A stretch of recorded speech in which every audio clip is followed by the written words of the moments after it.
So road testing the Jeep Meridian, what is it like to drive? This is the same 2-liter motor diesel engine, and it makes 170 bhp of power and 350 newton meters of torque. Of course, we expected a power bump and torque bump in the Meridian, but that hasn't happened. I think it might happen in the future, which we seriously look forward to. But right now, it's a very smooth engine. It's a refined engine. The Compass had a bit of engine noise come inside the cabin. This engine is seen on other SUVs as well, and it's inherently a slightly louder engine. At idle and while driving, of course, everything calms down, but at idle and while redlining, the noise inside the cabin has been reduced by a good margin, but it's still there, and I think that's pretty normal for this engine. And is there any other SUV in this segment which does not do that? All the SUVs in this segment, in this price bracket, do this. So it's something that manufacturers need to work on to make sure that their bigger engines become much more silent, and Jeep also falls in that category. So that's the refinement part in terms of how does the engine behave. Well, this is the engine that is now BS6 phase 2 compliant, and it's much more linear. The turbo whoosh that comes in has gone by a big margin, and it's a much more linear, refined engine, smoother engine. And there is still a good amount of low end and mid range torque. Top end is good as well, but it's the weight and the length over the Compass that this car has that makes it a little bit more a little bit low on performance. The Compass and the Trailhawk that we rode recently which were much more sprightly and much more energetic. This is good. It is even great, but it's not excellent as we expected, and that's the reason why we expected a power bump. But the gearbox here is the same 8-speed unit, so it is seamless most of the time. Upshifts and downshifts can be a bit slow, but that's about it.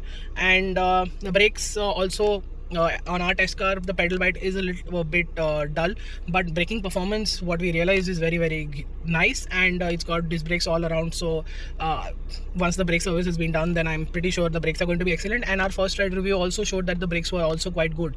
So this is a car that has now done 10,000 kilometers in many hands, so that's one of the reasons, and that's what we noticed, and that's what we wanted to tell you.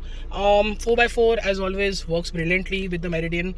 We've done the off-road session very, very thoroughly in the first drive. We told you all about it, and it was something that was truly excellent in the way it took over a lot of obstacles, and it went through a lot, and it just kept on doing that the entire day for 3-4 days in a row. And that was spectacular to see how the Meridian is actually capable of, with just slightly above average ground clearance and 4x4, which makes a lot of difference.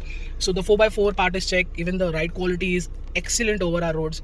The Jeep didn't feel skittish and and it felt pliant, confident, and very grippy. This has that slightly skittish aspect. That is completely normal, in fact, with most SUVs right now, and it's because of the taller tires and the way the suspension has been done to make sure that it does everything it does on road as well as off road really well. So that's a very small compromise that Jeep has to make, and it now falls into the category of other SUVs which do feel even more skittish. But this is still one of the best driving SUVs in its class with the 7-seater category, because the body roll is really well in check. The steering feedback is good. In fact, driving it in the city, I realized that the steering is much lighter than the Compass and Trailhawk that we drove earlier, and that is really, really amazing, because driving it in the city, such a big lengthy car, is just very easy. Once you get the hang of the length, it is just spot on in terms of how it is easy and stress-free to drive. And given that there is no body roll, you can actually enjoy driving the Meridian just like the Compass and Trailhawk, and that's the big highlight. The driving dynamics are very good. The steering is good. The steering feedback is good. It's precise and light when you need it. It gets heavier and provides feedback when you want it. So all of this, the 4x4, the driving dynamics, the posh interiors, the posh exteriors that the Meridian has, makes it a SUV that delivers quite a lot at a fairly good price over its chief competitors such as the Gloucester and the Fortuner. I think this is the choice in this segment, because all of this comes together really well, and every single aspect of the car comes really well. And hopefully the after sales and service experience also can get better to match at least the Toyota, and Jeep is working on that. We are seeing a lot of progress on that, and one of the reasons why we recommend the Meridian is because everything as a package falls really so well, and it is leaps ahead of its of its rivals, and that is what makes it almost a default buy. If I was in this segment, I would buy this car hands down, because It just fits the bill just right. It's got the balance of everything, ride and handling, interiors and exteriors, off-road capability, on-road capability. It does it all. And Jeep Meridian continues to be our top choice in this segment. Thank you so much for watching this video. Make sure you like and share, follow us on our social media and website for everyday updates. Thank you and goodbye.